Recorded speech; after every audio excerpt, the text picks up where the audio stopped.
Good morning, everyone. This is Dr. Vinay Saranga, owner of Saranga Psychiatry in Apex, North Carolina. Hope all of you are doing well this morning. Just wanted to speak to you for a few minutes this morning about supporting elderly parents.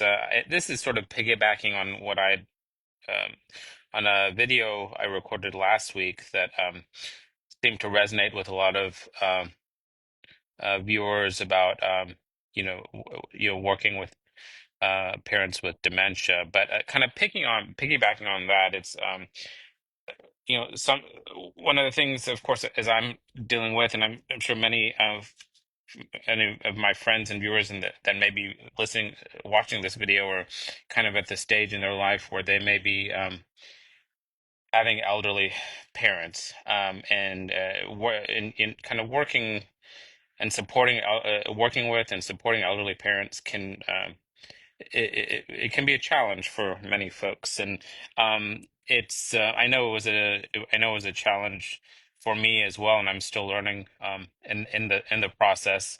But I think there's several um, um, issues that come up when you're trying to kind of support your elderly parents. Is I mean, there's generational differences, obviously. You know, your parents grew up in a different generation with a different mindset about um, uh, finances, work ethic, uh, work-life balance, and things like that. So, and then, you may have your own, we may have our own, we do have our own way of growing up and thinking about things that can be different from your parents' generation. So, um, it's, I think one of the important things is to kind of um, have an open mindset and be willing to listen um, to your parents about what they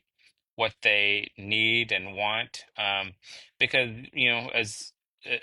as you many of you are starting to realize, getting older is it's not easy. It has challenges. You know, you've got medical issues, pain issues, things like that, and it's tough. So I know what we had to do is kind of sit down with my parents and just in a safe space, a quiet space, free of distraction, and kind of just listen to them, just hear them out, hear what they have to say, what their plans are for the future, what they want to do.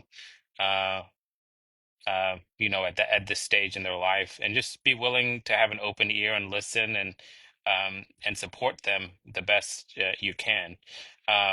It's I think that's really kind of the best way to kind of manage uh, or, or support them is just be there for them. You know, they've obviously spent years working hard and bringing you up and raising you. So I think the least we can do is kind of offer them um, some time to just sit down with them and talk to them. Um, and I think the other piece is, try to be non-judgmental, okay? Right?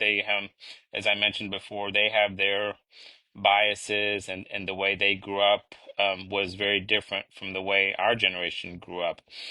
So, just be open to how they think about life and getting older, because it could be very different from what the way you think about life and getting older. So, so just be non-judgmental with them, and don't feel the need to criticize them, because I don't think there's any right or wrong um, answers in kind of getting older and figuring out what you want to do, as far as where you want to live, where you want to retire, what you want to do with your finances. I don't think there's any right or wrong answer there. So just be yeah so just be non-judgmental and non-critical of their opinions, because sometimes many times they